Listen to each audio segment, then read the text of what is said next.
Yepyeni bir tarif videosu ile daha hepinize tekrardan selamlar, sevgiler. Kanalıma hoş geldiniz. Bugün sizlerle birlikte bunu da gerçekten sen mi yaptın dedirtecek kadar güzel ve lezzetli bir tatlı tarifi hazırlayacağız.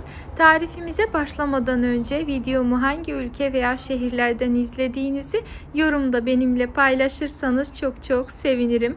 Hemen işimize, şerbetimizi hazırlamakla başlayalım. Öncelikle 200 mililitrelik su bardağı ile toplamda 3 su bardağı kadar toz şekeri uygun bir tencereye alalım ve üzerine yine aynı miktarda, yani 3 su bardağı kadar su ilavesi yapalım.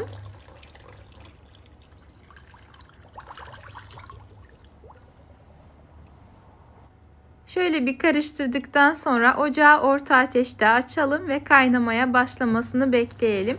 Kaynamaya başladıktan sonra üzerine bir ince dilim limon ve 1 yemek kaşığı kadar limon suyu ilavesi yapalım ki şerbetimiz daha sonrasında şekerlenmesin. Ardından 6-7 dakika boyunca tekrar kaynatmaya devam edelim. Hafiften kıvam almaya başladığında artık yeterli olmuş demektir. Tamamen ağdalı bir şerbet yapmamıza gerek yok. Hemen bir kenarda soğumaya bırakalım ve geçelim hamurumuzu hazırlamaya. Hamuru için 200 gram kadar oda sıcaklığında yumuşamış tuzsuz tereyağının üzerine 1 çay bardağı sıvı yağ, 1 çay bardağı toz şeker, 2 adet yumurta, 2 dolu yemek kaşığı kakao, 1 çay bardağı Hindistan cevizi, kabartma tozu, vanilin ve 1 su bardağı irmik ilavesi yapalım. Ardından elimizle karıştırmaya başlayalım.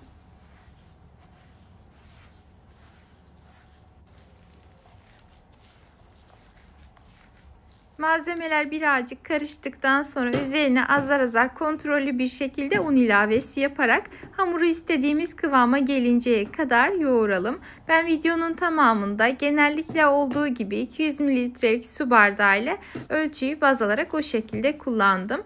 Sizler de aynı ölçüyü kullanırsanız birebir tutacaktır. Ancak olur da ununuzun cinsi, yumurtanızın boyu farklı olur. 1-2 yemek kaşığı kadar oynama olabilir. O yüzden dediğim gibi her zaman olduğu gibi kontrollü davranmakta fayda var. Toplamda 3 su bardağından 1-2 yemek kaşığı kadar fazla un kullanarak istediğim kıvama getirdim. Hamurumuz ne çok sert ne de çok fazla yumuşak olmamalı. İstediğimiz kıvama geldikten sonra elimizle küçük parçalar kopartarak hamura şekil verelim.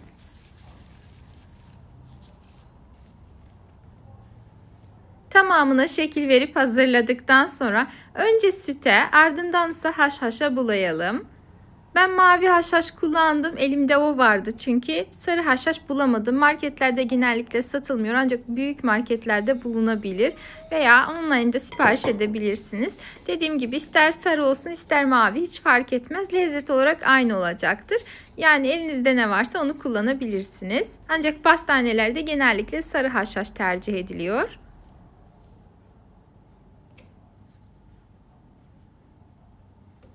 Sütün içerisinde çok fazla bekletmemeye özen gösterin. Sadece bir kez üzeri tamamen ıslansın yeterli.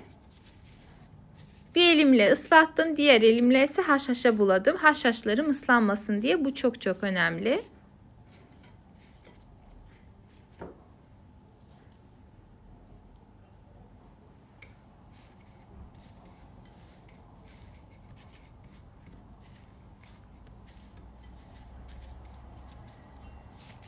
Ve böylece tamamına şekil verip yağlanmış fırın tepsisinin üzerine dizdim.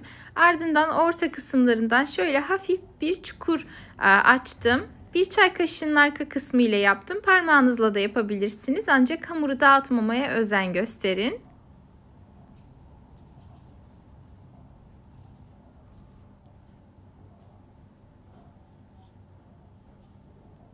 Tamamına şekil verdikten sonra önceden ısıtılmış 180 derece fırında pişmeye gönderelim. Hafiften çatlayıp üzeri tamamen kuruduktan sonra hazır olmuş demektir. Fırından çıkardıktan sonra hemen soğumuş olan şerbetini verelim. Çok fazla tatlıyı soğutup ılıtmayın ki şerbetini güzel çeksin. Bu arada ortalama 10-12 dakika içerisinde hazır olacaktır. Fırından fırına pişme süresi mutlaka değişeceğinden kontrollü pişirmekte fayda var.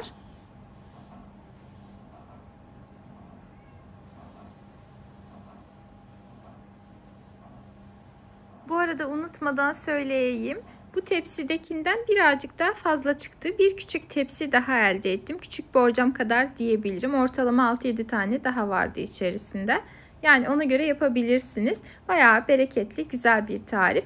Benim elimde şöyle tüp çikolatalar vardı. Onları önce kaynar suyun içerisine attım. Tamamen erittikten sonra ucundan bir delik açtım ve üzerlerini bu şekilde süsledim. Sizler de böyle yapabilirsiniz. Daha da pratik olacaktır. Yani çikolatayı erit, krema torbasına al falan derken açıkçası birazcık zahmetli olabiliyor. Hem de her yere bulaşabiliyor. Ancak bu tüp çikolataları kullandığınızda işiniz daha da pratikleşmiş olur. Aklınızda bulunsun. Son olarak üzerlerine de badem koydum bu şekilde. Birebir aynı görüntüyü oluşturmaya çalıştım. Eğer elinizde badem yoksa fındık veya fıstık da kullanabilirsiniz. Hiçbirisini koymasanız da olur. Ancak birebir aynı görünsün, çok güzel olsun derseniz özellikle bademli yapmanızı tavsiye ederim. Son olarak görüntüsü de videoda gördüğünüz şekilde oldu. Bu arada bu tatlıyı Ramazan ayında iftar için hazırlamıştım. Ancak daha yeni sizlerle paylaşma fırsatına bulunabiliyorum maalesef.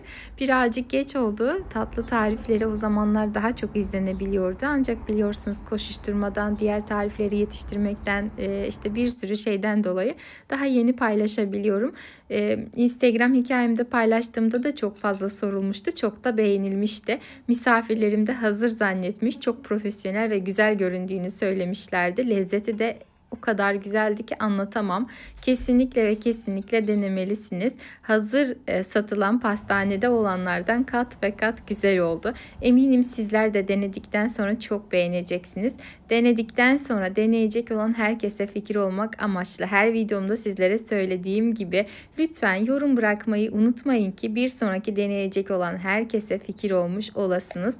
Hemen şöyle kestim, içerisinde gösteriyorum. Şerbetini tamamen çekmiş, kıyır kıyır çok güzel lezzette bir tatlı oldu. Yeni tariflerim için kanalıma tamamen ücretsiz bir şekilde abone olarak bildirim zilini açarsanız eğer bir sonraki videolu tariflerimden anında haberdar olabilirsiniz. Tekrardan sizlerle görüşmek ümidiyle kendinize çok çok iyi bakın. Allah'a emanet olun.